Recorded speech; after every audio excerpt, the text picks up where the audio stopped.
Hey everybody, it's Will from PC World here. I'm joined again by Dr. Ian Cutress, aka Tech Potato. Welcome back, Ian. It's always Thank you good very to see much. You came in today and told me something shocking. Shocking, I tell you. You said, Will, what would you say if I said, hey, there's another advanced foundry on the table now that you've never heard of before, that you don't know about? And I was like, what? Beyond TSMC and Intel and Samsung? And you said, yes, that's what I'm saying. And now I would like you to tell me more, please. So 20 years ago, there were over a dozen leading edge foundry players in the market. It's 20 years ago in the 80s is what I'm hearing, right? You're making me feel old. But over time, that's decreased because the cost of sustaining that leading edge process node, keeping up with the R&D, is more and more expensive. We saw it when Global Foundries pulled out of EUV. They were going to have a 7 nanometer process. They were licensing it from another company. They even bought the tools, but then decided they spent too much money on it. Let's hunker down and stick to what we know. And so they're no longer a leading edge foundry. Is that a winning strategy in the long term? It seems like once you step off the leading edge, it seems like a precipice you can't come back from. Well, it's your business model changes. Okay. Right, against trying to chase that leading edge. So right now, as you said, we have 3 foundries. The thing is, over the last, like say, 20 years, there's never really been a new entrant into that space. It's always been consolidation, reduction, consolidation, reduction. And with the cost for each new generation increasing, Yes. that makes sense, right? Because you're looking at there's a video linked below probably that we talked about. It costs $20 or $30 billion to open a new advanced foundry now. But also you need the technology. So Yeah. you need to license it from someone, and you need to have a plan of action and investors that will stay in for the long run, because these things don't pop up overnight. Yeah. And one thing that's been happening over the last, I guess it's December 24 as we're recording this, 2.5 years, is that there is a new focused effort to build a new leading edge 2 nanometer fab in Japan. Okay. It's by a company formed called Rapidus. That sounds fast. That I believe that's the idea. Yeah. And just so I get my facts right here, it was supported by 8 of the most major Japanese companies in the space, plus a bunch of grants and tax breaks from the government. The idea being to reinvigorate leading edge semiconductor manufacturing in Japan. Which has fallen off over the last 20 years. Japan's been very good at things like camera sensors and memory over the years, and depending on what they're focused on at any given time. But as we went, I guess, to FinFETs back in the sort of 22 nanometer time frame, it started to drop off. So the idea is that Japan has a need for leading edge manufacturing.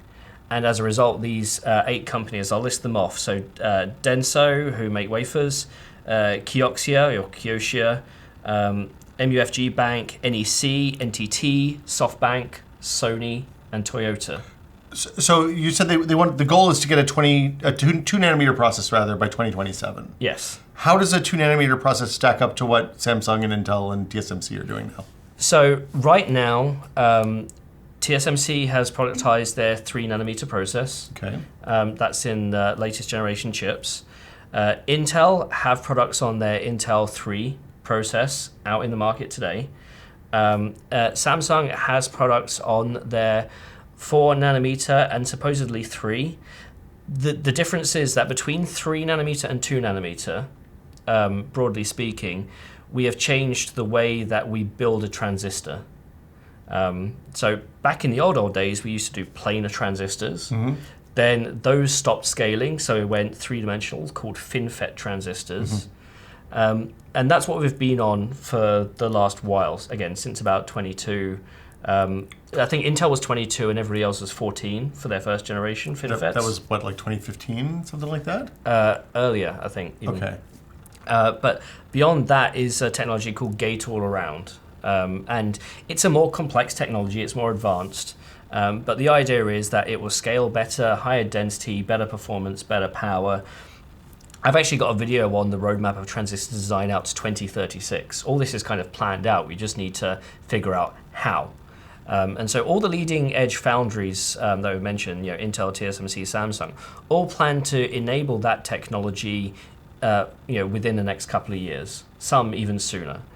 And with Rapidus building this 2 nanometer fab in 2027, they will have a process built on that technology. So their starting point will be the latest and greatest that we have. Okay. That's good. That's good then. It's good. Yeah. There are obviously a lot of questions because we've never had a new entrant in leading edge before. I mean, it seems like if I was selling this to somebody, I was like, hey, Sony, we got this fab coming up, and we know you like chips. Yeah. So why don't you spend a couple of $1 billion designing a chip for our fab that doesn't yet exist yet? That seems like a hard sell to me. I'm not an expert. It is. What's driving this is, a promise to revitalize Japanese manufacturing. So a lot of Japanese companies are on board. Okay. Because there's a strong cultural identity with having something homegrown, homemade. But if Sony says, I'm going to make the PS6 processor on this new 2 nanometer process, and then the fab slips a year, then that means that also the PlayStation 6 slips a year, which I think has some probably pretty negative downstream consequences for Sony. This is what comes into what they've been doing since the company was formed over the last 2.5 years. They've already built the shell, so they've built the building that they're actually going to manufacture the chips. They've started putting in the tools to manufacture the chips.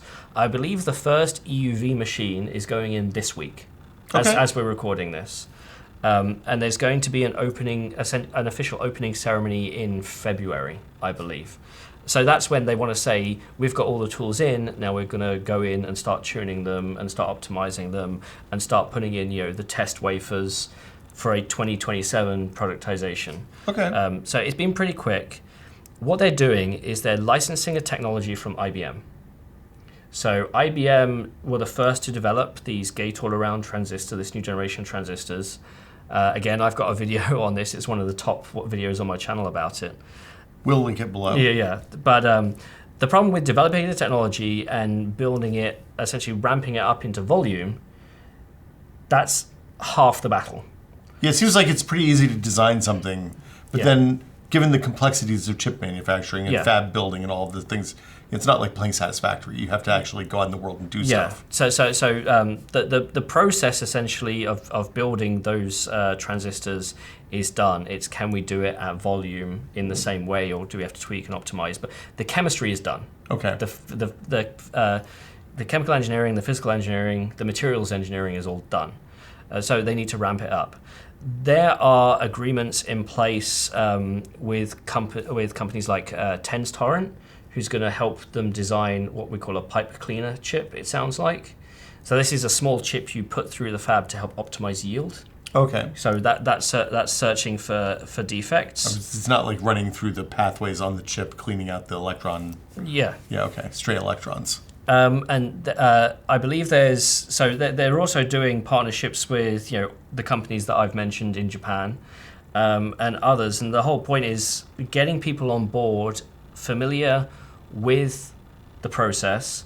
They've got the software vendors that the chip manufacturers, that the chip designers use. We call this EDA software. So if you want to build a chip, you need a software package, and there are two main companies who do this, Cadence and Synopsys. So they're both on board saying, we're going to support this process going forward. And the whole point is that Rapidus is a foundry. So they're a contract chip manufacturer.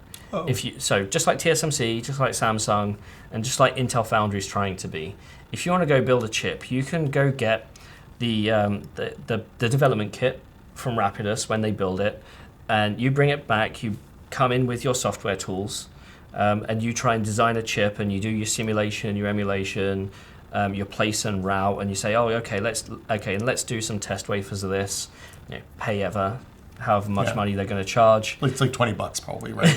20 million and the rest. From scratch, a modern 3 nanometer chip costs about 700 million. But that's from scratch. Nobody ever starts really from scratch in this business. And then each one after that costs a little bit less, I assume. After that, then you're just paying for the wafers. Okay. Which, depending on what you read, TSMC right now is charging 16,000 or 25,000 Per wafer or per chip off of the wafer? per wafer for a Okay. 3 nanometer wafer. That seems like a reasonable. How many chips are on a wafer though? Smartphone size chips, Yeah. about 500. Okay, that seems like a good number of chips. What about like Blackwell size chips, NVIDIA's AI processor? About 50.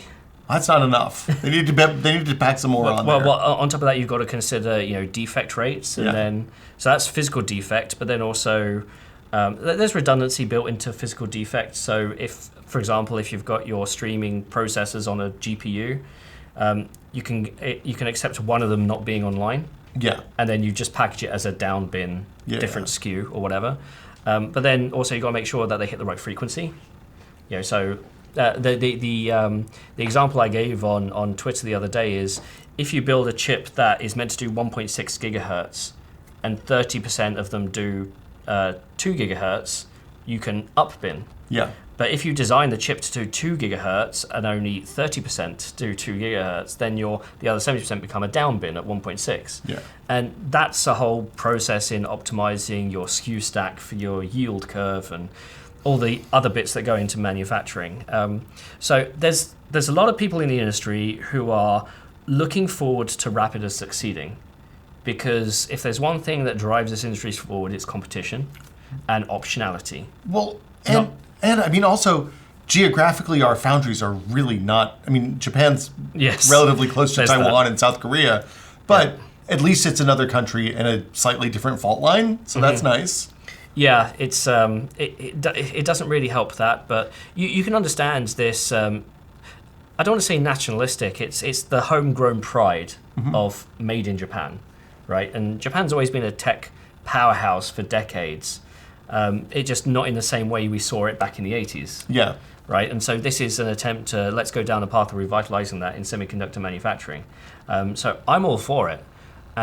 Funnily enough, 2 of my clients are involved in this, and so I'm hoping to go to the fab opening Oh, cool. in February. Oh, that'll be fun. I just need an invite if anybody from Rapidus is watching. Invite these guys as well. Thanks. It'd be Ian. cool. But imagine in future you can get your AMD chip that has some TSMC, some Rapidus. Well, I mean, that's the beautiful thing about disaggregated design, right? Yes. Like, Intel just launched Lunar Lake and Arrow Lake with all TSMC chips. Intel base die and Intel Sorry, packaging. yeah, Foveron packaging, whatever. Yeah. Foveros? Foveros. Foveros. Yeah. It's marketing may need a plus. Yeah, on it. yeah. Anyway, it's always a pleasure to chat with you, Ian. Thank you so much for coming by.